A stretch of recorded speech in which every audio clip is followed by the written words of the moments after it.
મકાન તોડી પાડવા સ્થાનિકોએ મહાનગરપાલિકામાં રજૂઆત કરી છે। જર્જરિત બિસ્માર મકાન ગમે ત્યારે તૂટી પડે તેવી ભયજનક સ્થિતિમાં હોવાથી અકસ્માત કે દુર્ઘટનાનો ભય સતાવી રહ્યો છે।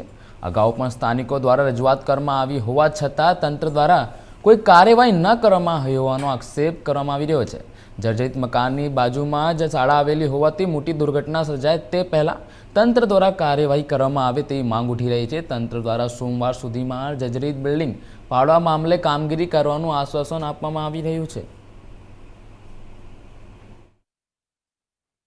હું ગરગેલારી બટુકભાઈ હાલ નાથાવરણ શેરીમાં રહું છું, જ્યાં મારી સ્કૂલ પણ આવેલી છે અને ત્યાં એક જર્જરિત મકાન બહુ ડેમેજ અવસ્થામાં છે।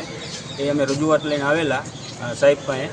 સાહેબે અમને સોમવાર સુધીનો ટાઈમ આપેલો, પણ જો આ જર્જરિત મકાન સોમવાર સુધીમાં જો નહીં ઉતારવામાં આવે તો જે મોરબી કાંડ થયો, જે રાજકોટ કાંડ થયો, એના કરતાં પણ હાલત બદતર થવાની સ્થિતિ છે।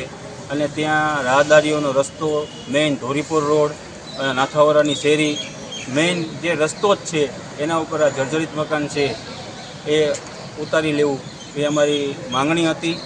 અને જો આ માંગણી સ્વીકારવામાં નહીં આવે તો પછી સોમવારે જે પરિસ્થિતિ છે એ કંઈક અલગ હશે।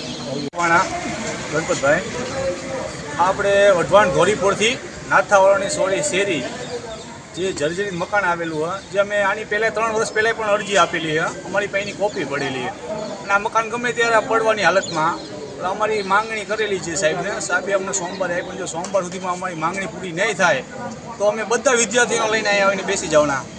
તમે ક્યાં આવ્યા છો અત્યારે? અત્યારે અમે વઢવા સુરેન્દ્રનગર નગરપાલિકામાં।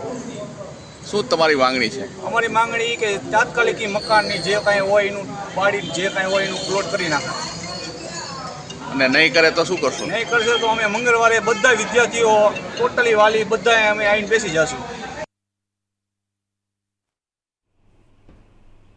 તો બનાસકાંઠા